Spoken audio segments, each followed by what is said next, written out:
Albert Einstein ने मरने से पहले यह कहा था कि जब मेरी मौत हो जाए तो मेरे शरीर पर किसी भी प्रकार का रिसर्च ना किया जाए, ना ही पोस्टमार्टम किया जाए, बल्कि मेरे शरीर को जला दिया जाए। पर ऐसा बिल्कुल नहीं हुआ, क्योंकि जब आइंस्टीन की मौत हुई तो एक डॉक्टर ने चुपके से आइंस्टीन के बॉडी को चेकअप करने के बहाने से उसका ब्रेन काट कर अपने साथ चोरी करके भाग गया, क्योंकि डॉक्टर को यह जानना था कि आखिर आइंस्टीन के ब्रेन में ऐसा क्या था जो इतना जीनियस था। आइंस्टीन का ब्रेन किसी आम इंसान की तरह नहीं था, बल्कि इसके ब्रेन में इतनी ताकत थी कि जो 1000 आदमी मिलकर एक सवाल को सॉल्व नहीं कर सकता था, वह आइंस्टीन अकेले ही कर देता था। आइंस्टीन को नोबेल प्राइज से लेकर वह हर एक अवार्ड मिल चुके थे जो आज तक किसी को नहीं मिले हैं। इसकी दिमागी शक्ति को देखकर लोग ऐसा बोलते थे कि इसके दिमाग में 2 दिमाग है। आइंस्टीन को जब लगा कि वह मरने वाला है तो उसने अपने बेटे को एक दिन अपने पास बुलाया और उससे कहा कि बेटे, मैं तो मर जाऊंगा, लेकिन मेरे मरने के बाद मेरे शरीर को पोस्टमार्टम मत करना और ना ही इस पर रिसर्च करना। पर आइंस्टीन की यह बात सच नहीं निकली, क्योंकि जब आइंस्टीन हॉस्पिटल में मरा तो उसी अस्पताल में एक थॉमस नाम का डॉक्टर रहता था। उसने चुपके से आइंस्टीन की बॉडी को लैब में ले जाकर उसके ब्रेन को काट कर और लेकर अपने साथ भाग गया और वह अमेरिका के शहर फिलाडेल्फिया में जाकर छुप गया। डॉक्टर थॉमस ने उस जगह पर आइंस्टीन के ब्रेन के 240 टुकड़े कर दिए और उसे बोतल में बंद कर अपने घर में छुपा लिया। इस बात से डॉक्टर थॉमस की बीवी बहुत खफा थी। वह बार बार इस डब्बे को देखकर उसे गुस्सा आता था और वह उससे लड़ाई करती थी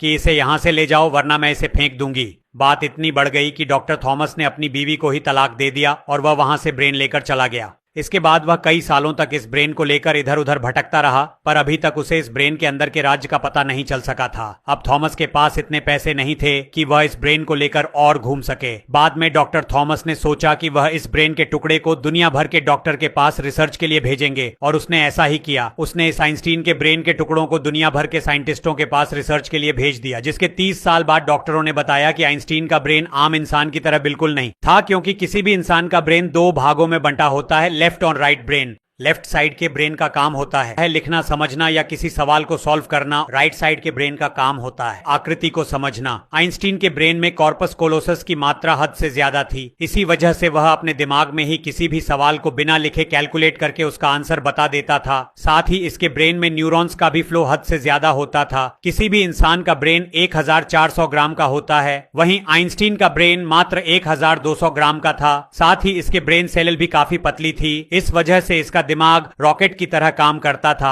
आइंस्टीन जब पैदा हुआ था तो यह 5 साल तक कुछ भी नहीं बोल पाया था, जबकि कुछ बच्चे 1 साल के अंदर ही बोलने लगते हैं। जब इसको स्कूल भेजा गया तो यह हर सब्जेक्ट में फेल हो जाता था, पर 2 सब्जेक्ट में इसके सबसे ज्यादा नंबर आते थे। साइंस और मैथ्स में जब ये स्कूल जाता था तो कई टीचर इससे डर जाते थे, क्योंकि ये ऐसे ऐसे सवाल पूछता था कि जिसका आंसर टीचर को भी पता नहीं होता था। अपने पूरे जीवन में आइंस्टीन ने ऐसी ऐसी थ्योरी पब्लिश की जिसकी वजह से साइंस आज इतना आगे निकल चुका है। अगर आइंस्टीन ना होते तो हम साइंस में इतनी तरक्की नहीं कर पाते। आइंस्टीन की मौत के इतने साल बाद भी आज भी आइंस्टीन के ब्रेन के टुकड़े न्यूयॉर्क के म्यूजियम में रखे हुआ है, जहां पर आप जाकर देख भी सकते। वीडियो आपको पसंद आई हो तो वीडियो को लाइक जरूर करें और पेज को फॉलो करना ना भूले।